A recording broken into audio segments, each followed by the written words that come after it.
le sens des formules ambiguës de Michéa. Parce que finalement, vous n'avez pas expliqué ça. Oui, non, il y a deux choses. J'ai expliqué deux choses. Il y a le cœur de Michéa. Enfin, il y a ce qui m'intéresse moi, que j'ai mis de côté aujourd'hui, c'est-à-dire la common decency et la critique du progrès. Il y a les amalgames entre libéralisme économique, libéralisme politique, lumière, gauche, comme étant le mal. Et cette hypothèse un peu étrange, historique, du mal originel qui serait l'affaire Dreyfus. Ça, c'est un point. Et puis, et ça, disons, on trouve des interférences avec des thèmes de la galaxie néoconservatrice, hein, le social contre le sociétal, l'égalité contre la lutte contre les discriminations, l'idée que le libéral libertaire est, disons, l'ennemi principal, les bobos antiracistes de gauche, l'ennemi principal, etc. Là, il y a des interférences de ce type. Et puis, il y a des interférences, je dirais, plus directes autour de l'ambiguïté sur les questions des frontières, de l'identité nationale, sur les sans-papiers, etc. Et sur le mariage pour tous, la famille traditionnelle, etc. Excusez-moi un peu, parce que vous êtes en train de refaire votre conférence, oui. Vous avez déjà dit tout ça, donc je pense que tout le monde l'a bien intégré. Mais pourquoi, selon vous, des penseurs de gauche, enfin, même si Michel se revendique pas de gauche, a priori se revendique comme socialiste, Laurent Bouvet, il est plus ou moins proche du Parti socialiste, alors pourquoi ces penseurs qui sont de gauche tiennent ce discours qui sont de gauche du progrès idéologique? Ah, mais moi je suis pas psychologue. Je n'ai pas fait l'analyse de Michéa, de Bouvet. Hein. La science politique, ni la sociologie politique, ni la philosophie sont des psychologies. Donc la question des motivations, ça supposerait un travail analytique sur les personnes. Hein. La motivation, je ne sais pas. C'est que ce que je remarque, c'est que ce que j'ai voulu remarquer, c'est que se stabilise dans l'espace public une série d'énoncés qui ont des interférences. C'est ça qui m'intéresse. Et qui crée une sorte de tissu néoconservateur. Pourquoi Soral fait ça? Pourquoi Michéa fait ça? Pourquoi Bouvet fait ça? Pourquoi Bouvet était, il y a encore 8 ans, partisan de Tony Blair? Pourquoi maintenant il est contre le néolibéralisme et le multiculturalisme? Ça, psychologiquement, je ne sais pas. Ce que je vois, c'est tout, c'est qu'il y a, comment dire, des déplacements, comment dire, que le tissu idéologique actuel se fabrique avec des interférences, avec des producteurs qui sont à l'extrême droite, à gauche, à l'extrême gauche. Il y a quelque chose de transversal là-dedans, et qu'il y a des interférences entre des choses qui se passent dans différents espaces, qui sont en train de déplacer ce qu'on appelle gauche et ce qu'on appelle droite, d'ailleurs, à mon avis, extrême droite, etc. Oui. Bien, moi, ce que je vois avec ces 4 personnes différentes, c'est qu'on a affaire au même genre de processus. La question, je voudrais savoir, parce qu'aujourd'hui on est quand même dans le monde de la mondialisation, et vous ne pensez pas que la famille ou la nation peuvent être des espaces de liberté, et dans le même cas, est-ce que la gauche ne devrait pas reprendre un peu les idées de Marine Le Pen en ce qui concerne le patriotisme économique?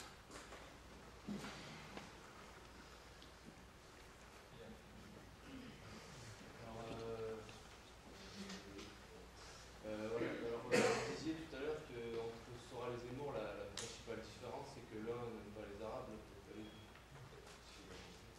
Alors, je voulais savoir, selon vous, pourquoi il y en a un qui a une émission de télévision à ce moment, alors que l'autre, quand on ça à Pétisson, dans une télé, se fait attaquer à la cible. Quelle est la différence entre ces deux qui justifierait cette différence de traitement? Là, c'est bien argumenté comme ça. Oui.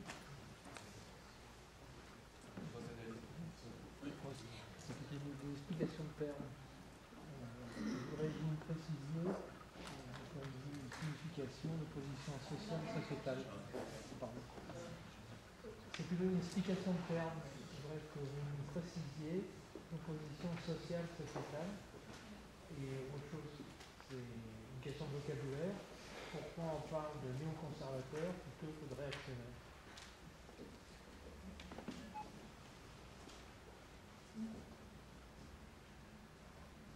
Je vais déjà répondre à plusieurs questions.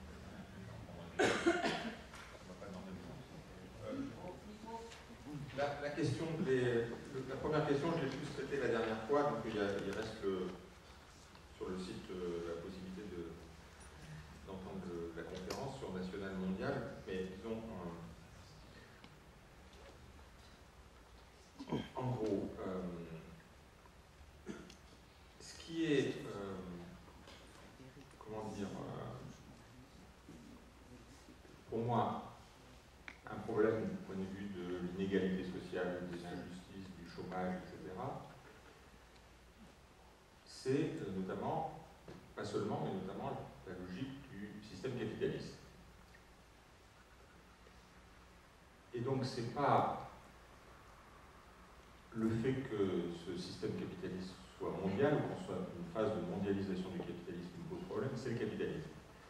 Ce capitalisme, il est imbriqué dans les structures nationales. Par exemple, les travaux sociologiques sur le pouvoir économique en France, je pense à les travaux sur les classes sociales dans la mondialisation de Anne-Catherine Wagner, montrent que, par exemple, dans le cas de la France, le pouvoir économique est encore principalement national, contrairement à ce qu'on croit. Attaché à des groupes qui sont sur le territoire national et qui est principalement national. Il y a souvent une illusion de croire que la bourgeoisie est internationale. Donc ce qu'elle montre, c'est qu'il y a des dimensions internationales, des échanges qui sont développés, en même temps il reste des structures nationales de pouvoir, structures américaines, structures françaises, structures allemandes, etc., de pouvoir national. Donc le capitalisme, il est aussi national. La contrainte, le chômage, etc., les politiques qui sont menées, c'est le capitalisme aussi national. Donc le national n'est pas que le bien, il est aussi le capitalisme et l'inégalité, l'injustice. Et l'international n'est pas que le mal, puisque la plupart aujourd'hui des peuples de la planète sont soumis à la logique capitaliste. Et donc, à cause de la mondialisation. Et donc, plus que jamais, la thématique de l'international sera le genre humain est une thématique plus crédible encore qu'à une époque où se constituaient les États-nations, c'est-à-dire au moment où ce cri a été lancé en 1871 et où, au contraire, on était dans une phase non pas d'internationalisme prolétarien, mais plutôt de développement et de consolidation des États-nations. D'autant plus que les classes populaires dans les différents pays ont des dimensions, il n'y a pas que les riches qui sont cosmopolites, mais des dimensions cosmopolites. Ça montre bien aussi le travail d'Anne-Catherine Wagner. C'est-à-dire dans un pays par exemple comme la France, avec toutes les vagues d'immigration, il y a beaucoup de gens qui sont dans le bilinguisme, voire le trilinguisme, ont gardé des liens familiaux ou autres, culturels, etc., avec d'autres pays, et qu'il existe aussi des ressources cosmopolites dans les classes populaires. Et que la vision de dire le populaire et la défense du populaire est nationale, et le mondial c'est le capitalisme et c'est les méchants, est fausse. Voilà. Et donc ça c'est un peu mon optique. C'est pour ça que la thématique, à mon avis, du patriotisme économique est une thématique, disons, nationaliste, qui vise simplement à mettre en concurrence, dans le cadre du capitalisme mondial, les différentes classes populaires. En disant, je vais protéger à un moment donné les classes populaires françaises contre les classes populaires espagnoles, ou contre les classes populaires russes ou chinoises. C'est ce qu'a dit Montebourg au gouvernement quand il est arrivé. Il a dit, quand au moment où on parlait de fermer l'usine PSA d'Aulnay, il a dit, plutôt que de fermer Aulnay, il faudrait fermer Madrid. Donc on enlève aux Espagnols et on protège les classes populaires françaises. Voilà. Donc mon optique, elle n'est pas celle-là, elle est de créer des relations, des réseaux, des convergences entre les classes populaires au niveau international et de valoriser aussi les dimensions, disons, cosmopolites dans les classes populaires contre le capitalisme à la fois à l'échelle nationale et mondiale.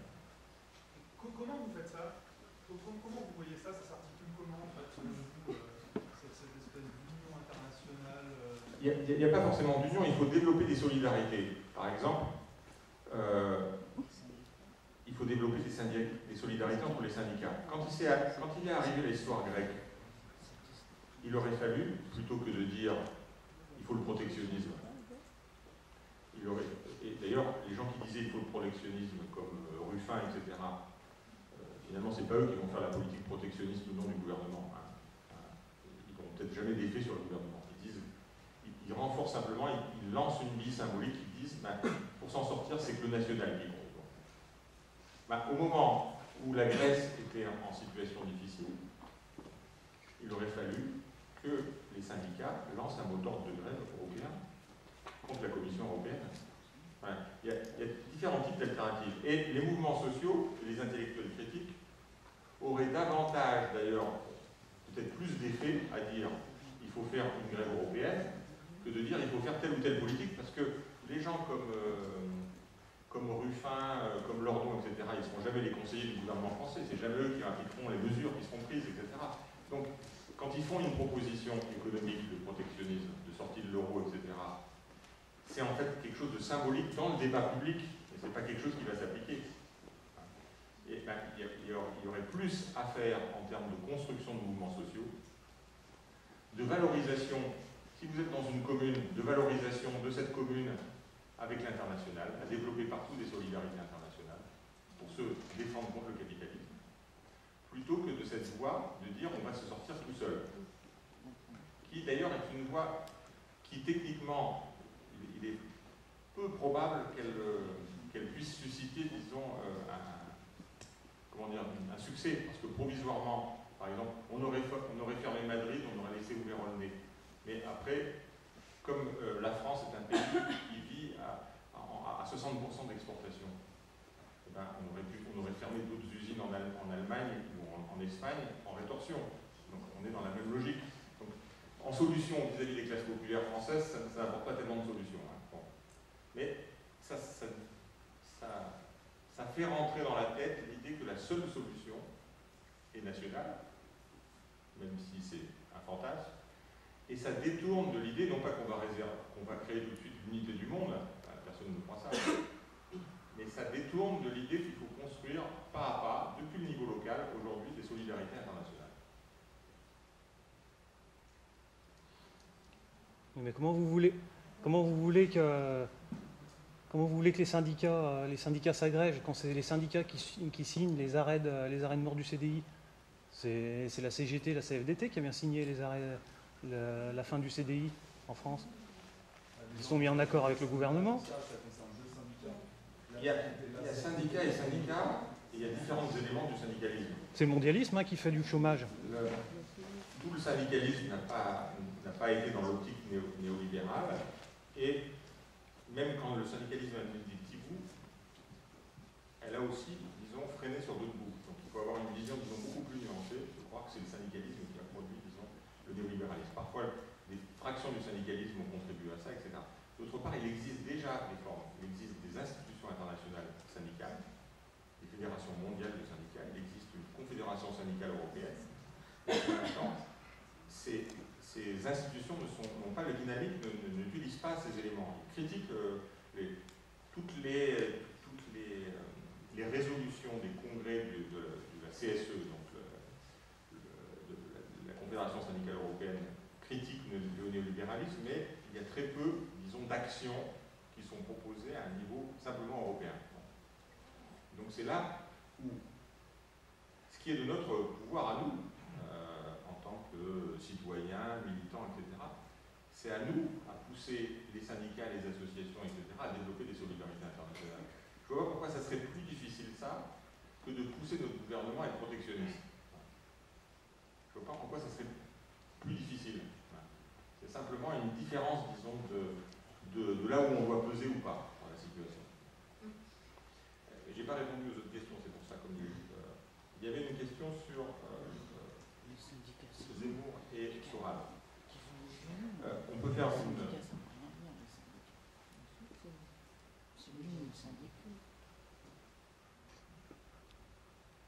une réponse en plusieurs éléments sur Zemmour et Soral. Premièrement, il y a le fait que Zemmour est quelqu'un qui est, disons, dans la logique, disons, sociale de Sciences Po Paris, école de journalisme et journaliste, d'abord au Figaro, puis etc. Donc une logique qui n'est pas celle de Soral, qui est plutôt la logique d'un déclassé, nos billets au départ, déclassés, qui va prendre ici et là des éléments au cours de ses études. Hein. Il commence notamment, un de ses premiers livres, c'est la sociologie du dragueur, et puis le livre collectif sur le mouvement de mode avec Holbach. Bon. Donc ils n'ont pas la même proximité avec l'espace médiatique. Donc, le fait que Zemmour aujourd'hui soit dans les médias, c'est la logique de sa trajectoire professionnelle, ce n'est pas celle de Soral du tout. Il a fait la télé avant Zemmour, il est même passé à Simon Choix, etc. Il était souvent à la télé, on lui a proposé un poste à Canal+. Oui, il a été un animateur de télé. C'est pas la plupart, vous verrez, la plupart des gens qui tiennent des émissions, qui ont des chroniques à la télé ou à la radio, sont des journalistes. Hein. C'est très rare qu'on a épuisé ailleurs. Et Soral, quand il est un peu passé à la télé, il a joué plutôt le rôle d'animateur. Il a eu sa carte de presse. Voilà, d'animateur.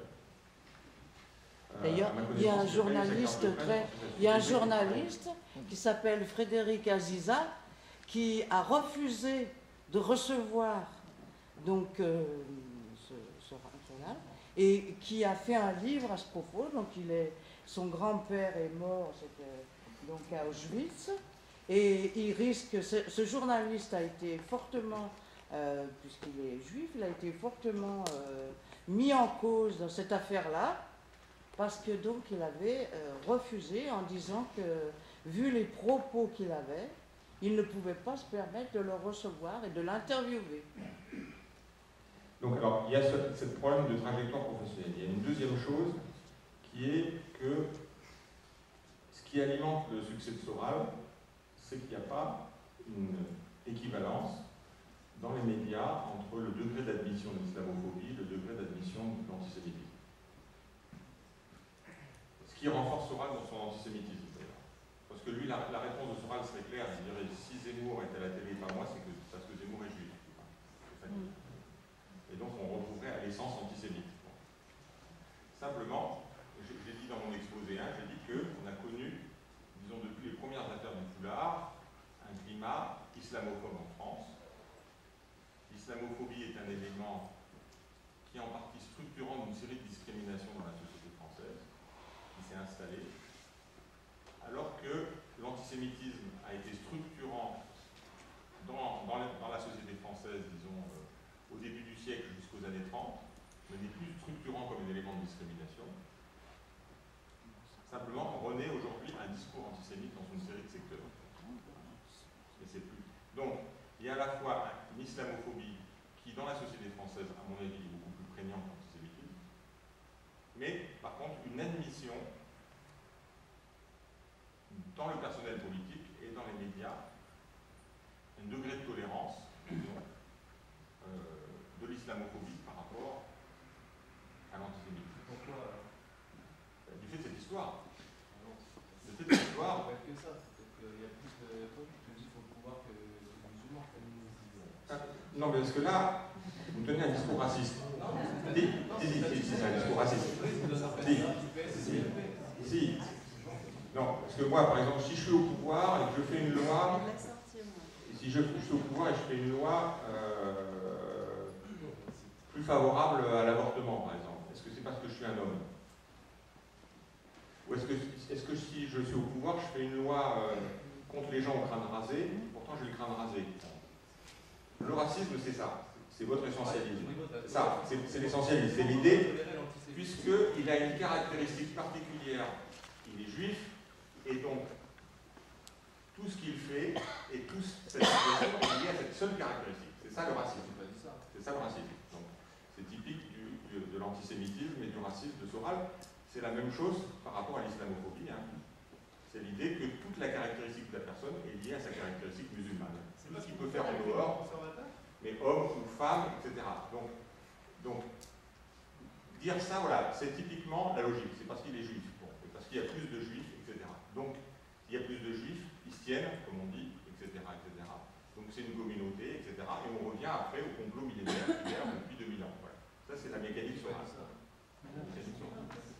Il est beaucoup plus facile de faire une analyse historique de l'histoire de l'antisémitisme en France, des vagues d'immigration en France, de l'histoire de l'islamophobie. L'islamophobie est relativement récente, en fait. Elle date de 15-20 ans à peine. Avant, il y avait un racisme anti-arabe qui s'est transformé à un moment donné en islamophobie.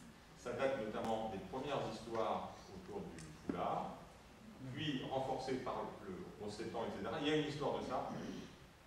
Et il y a toute une série, disons, de constructions politiques, disons, qui se sont accommodées, voire qui ont utilisé ça. Hein. On l'a vu avec l'extrême droite, mais on l'a vu aussi avec De Villiers, on l'a vu ensuite avec Sarkozy. Il faudrait parler du complot. Et donc, cette analyse, disons, historique plus récente, elle me semble du déséquilibre entre islamophobie et antisémitisme, le degré d'admission de l'un et l'autre, me semble, disons, rendre plus compréhensible les choses que quelque chose qui serait lié à la présence ou pas, disons, de juifs ou pas dans telle ou telle position de pouvoir. D'autant plus que, au bout du compte, sur les faits, et alors là il faudrait avoir des données, mais il semble que Alain Soral vende plus de livres que Éric Zemmour. Son écho soit plus grand. Et que donc, l'underground, c'est aussi une stratégie marketing qui marche, finalement. Et que donc, l'idée d'être le rebelle contre tous et d'être, disons, rejeté de tous, c'est un élément aussi qui... Et se faire jeter de l'acide au visage, c'est une méthode marketing aussi. Parce que tout ce que vous nous dites là, ça a l'air d'être dans la réalité, il n'était pas face à des dangers, effectivement, par rapport à ce qu'il a dénoncé. Je ne parle pas des dangers, moi j'ai parlé de ce que j'ai parlé, je n'ai pas parlé des... Parce qu'il y a une réalité quand même, par rapport à Soral, ce qui se prend dans la tronche, c'est réel, les menaces qu'il prend, elles sont réelles. Il se prend pas un coup de couteau dans le dos. Comme aussi beaucoup de militants antifascistes aujourd'hui. Ouais. Il y a encore 2 jeunes poignardés à Saint-Jean. 2 jeunes mineurs poignardés dans le dos. Donc 2 jeunes mineurs qui ont été poignardés par des identitaires dans le quartier Saint-Jean. Donc sur les menaces, ça existe partout. Moi, je ne vais pas justifier le fait qu'on empêche Soral de tenir ou qu'on le menace, qu'on lui jette de l'acide à la tête. Moi, c'est pas ma méthode. S'il vous plaît. Non, mais il faudrait parler du complot. Oui. Oui. Il est communément admis que Soral est antisémite. Pourtant, n'a-t-il pas des références Marx, Lucien Goldman, Bernard Lazare, et n'est-il pas soutenu par des juifs antisionistes tels que Jacob Cohen ou encore Gilad Atzmon? Comment expliquez-vous cela? C'est ma question.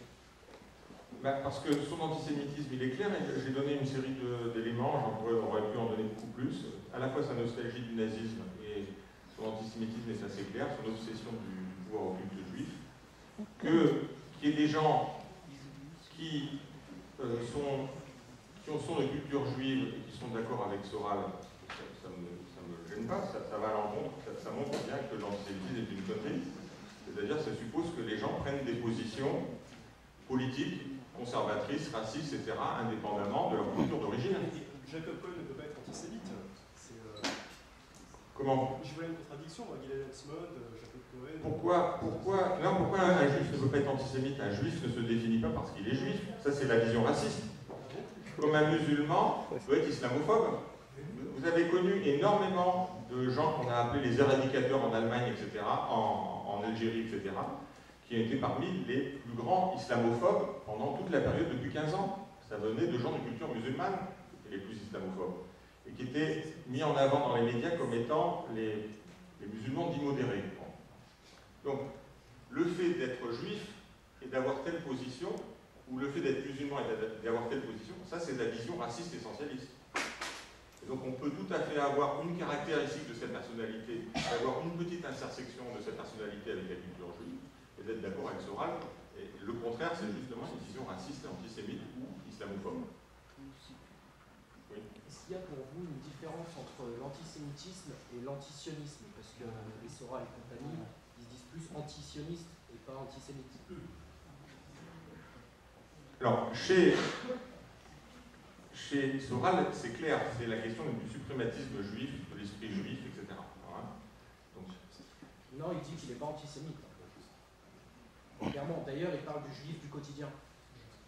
Non, il dit qu'il est contre l'esprit juif, mais pas contre les juifs en tant qu'individus. C'est ce qu'il dit exactement dans le dialogue des accords.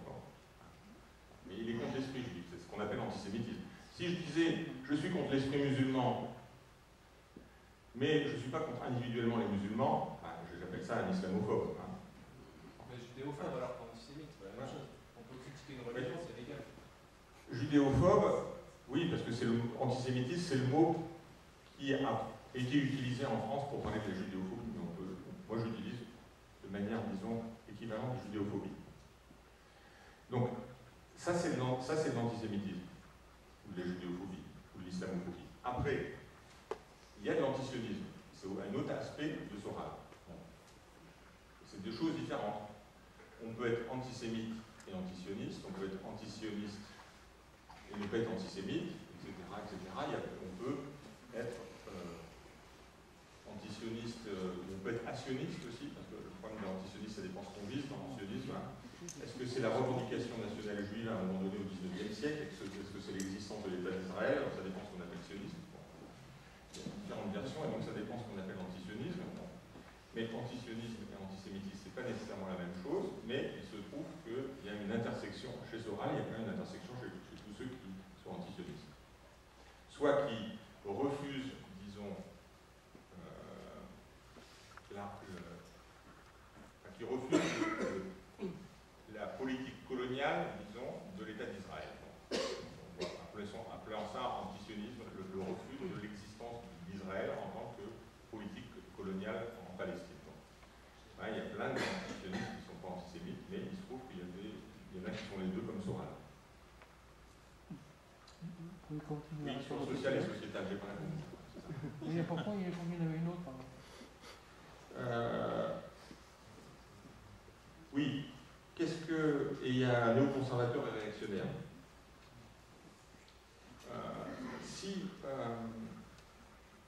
que on appelle social, ce que Soral appelle social, ce que Michéa appelle social, ça revient, disons, aux revendications de répartition de richesses, qui serait en rapport avec l'égalité sociale. Une autre répartition des richesses. On va appeler ça social. Et on va appeler sociétal des transformations qui concernent pas seulement la question des répartitions des richesses, mais d'autres rapports dans la société. Les rapports entre les sexes, par rapport les rapports entre hétérosexualité, homosexualité, une série de droits. Par exemple, ils vont mettre en sociétal les choses qui concernent les discriminations en général.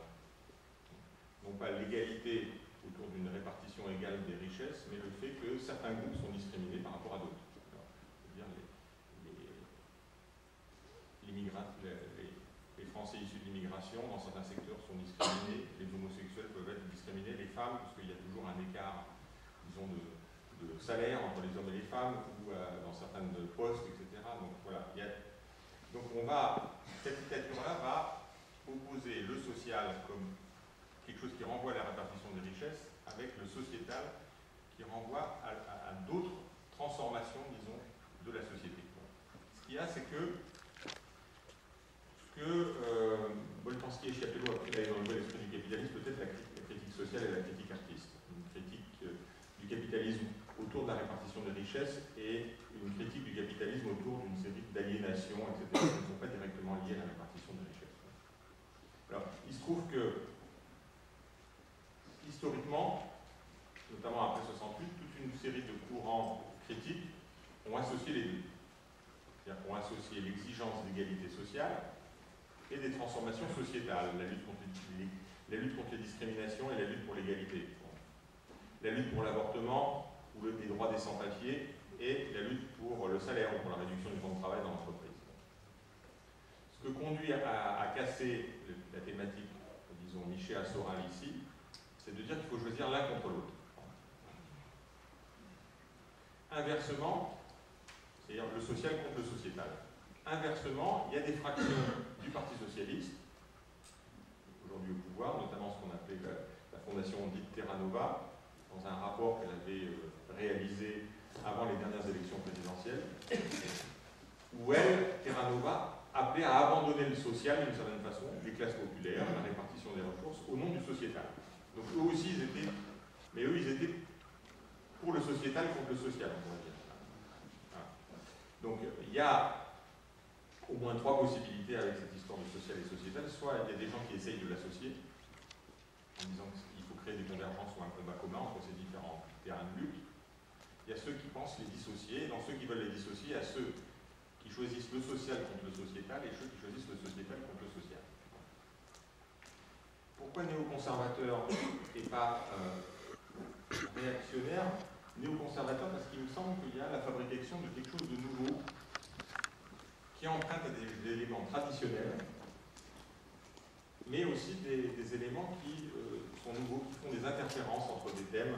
Hein, la construction même de Soral, gauche du travail, droite des valeurs, crée, disons, une nouvelle interférence qui crée un nouvel espace. Alors, on a connu des éléments historiques qui associaient ces éléments dans cet espace. Hein, s'il dit national-socialiste, disons, dans le dernier livre, c'est que dans le nazisme ou dans le fascisme, il y a eu des éléments de connexion entre ces éléments, qu'on appelait de droite et de gauche. Hein. C'est pas complètement nouveau. Voilà. Mais il y a un agencement un peu particulier. Et qui a la particularité, que ce soit d'ailleurs chez Zemmour ou chez Soral, d'être considéré du côté de la critique. C'est-à-dire d'avoir une sorte de monopole de la critique, et tous ceux qui seraient, disons, en désaccord seraient du côté du système. Ça, c'est commun à... Et donc c'est une particularité, le fait qu'une série de lieux communs ou de préjugés, des préjugés des lieux communs, sont avancés avec l'idée que c'est la critique et c'est l'attitude rebelle. Donc il y a quelque chose de nouveau quand même. Et, je pense que la mouvance de critique de l'extrême droite, du fascisme, etc., a tendance à souvent être dans le folklore, dans la répétition. C'est toujours l'idée que les choses se répètent de la même façon. Et le folklorisme, c'est pas une bonne façon de comprendre aussi les choses nouvelles qui se constituent avec des éléments anciens. Il y a la flèche du temps là quand même. Comment? Je dis il y a la flèche du temps, c'est-à-dire qu'il y a une évolution qui est gommée. Je veux dire, conservateur, rationnellement, ça veut dire conserver ce qui est. Et réactionnaire, c'est revenir en arrière. Il me semble que dans beaucoup de ces idées développées, c'est pas conserver ce qui est, c'est bien revenir en arrière. Il y a des éléments de conservation, il y a des éléments de retour en arrière, il y a des éléments nouveaux. Donc il y a des éléments nouveaux qui n'existent pas complètement. Bon, par exemple, c'est nouveau l'idée d'une alliance entre des catholiques intégristes et des musulmans patriotes. C'est nouveau. Ça, c'est nouveau. Donc c'est pour ça qu'il ne faut pas complètement rabattre sur ce qui s'est fait antérieurement, bien qu'on peut voir les choses. Il y avait une question aussi sur la question du rapport au temps, le passé et le futur. Hein. Pourquoi je ne sais pas. Ça, je ne peux pas dire pourquoi. Je pense que dans des situations de crise, comme on est, où on a une crise à la fois économique et sociale, mais on a aussi une crise du sens de l'existence, je pense, une crise existentielle, de civilisation. Il y a particulièrement, dans cette période d'un brouillage des repères, une difficulté à trouver les nouveaux repères ou une nouvelle boussole, et donc il y a la tentation de l'idée qu'on va trouver toutes les solutions dans le passé. Donc ça c'est une tentation. La difficulté à réélaborer des repères pour l'avenir. En même temps, je ne pense pas qu'on puisse complètement réélaborer des repères pour l'avenir sans avoir des éléments d'insertion, de mémoire critique. Par exemple, ça fait 2 siècles que la critique du capitalisme existe. Ça fait 2 siècles qu'il y a des tentatives de dépasser le capitalisme, il y a des impasses, des échecs, etc. Donc ne pas tenir compte de ce qui s'est fait antérieurement pour reconstituer les repères aujourd'hui, ce serait une erreur à mon avis en disant qu'on va tout réinventer immédiatement. Donc je pense qu'il doit y avoir une composante historique, mais pas nécessairement dans l'idée de trouver la solution dans le passé, mais dans un rapport critique au passé.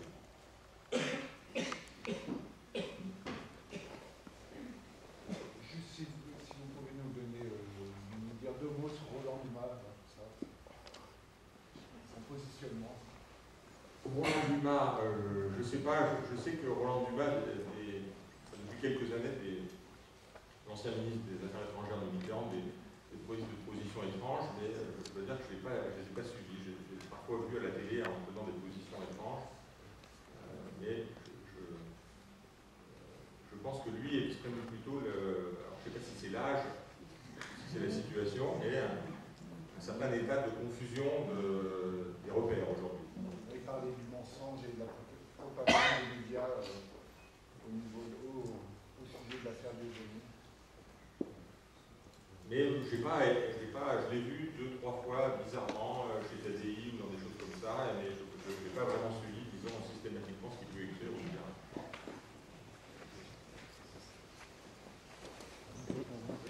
Bonjour.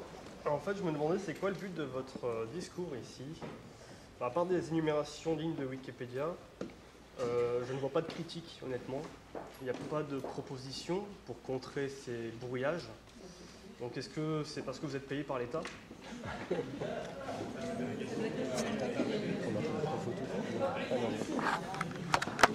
Conscience de ça, le rapport national mondial,